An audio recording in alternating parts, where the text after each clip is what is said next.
The Ghost of the Cemetery. In a small, quiet village stood an old cemetery, forgotten by most and feared by all. Stories of a ghost wandering among the graves had kept people away for generations. Some claimed to hear whispers in the wind, while others spoke of a shadowy figure lurking beneath the ancient trees. One evening, a young man named Arif dared to step inside. He had always been skeptical of ghost stories, believing them to be nothing more than myths. With only a lantern in hand, he walked between the gravestones, the flickering light casting eerie shadows.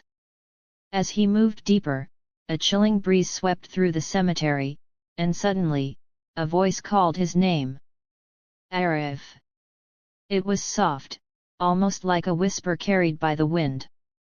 His heart pounded, but he refused to run. "Who's there?" he asked, his voice steady. From behind a tombstone, a figure emerged, a woman in a white shroud, her face pale, eyes hollow. "You have come," she murmured. "I have waited so long." Arif stepped back but gathered his courage. "Who are you?" The ghost's expression was sorrowful. "My name was Amina. Many years ago, I was to be married, but my love was taken from me. I died with a broken heart, and my soul never found peace."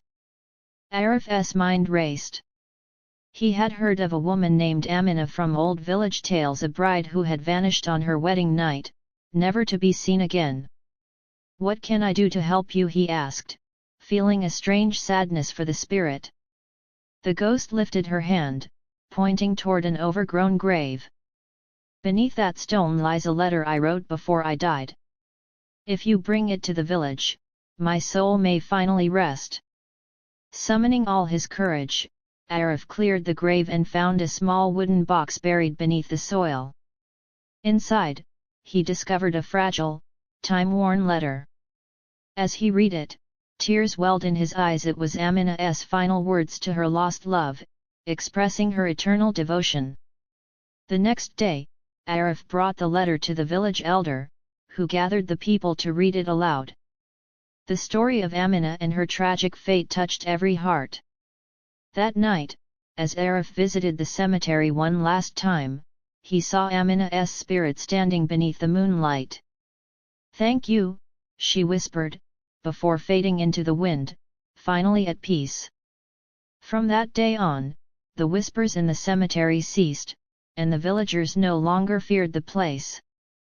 Amina's story became one of love and remembrance rather than fear, and Arif knew he had done something truly meaningful.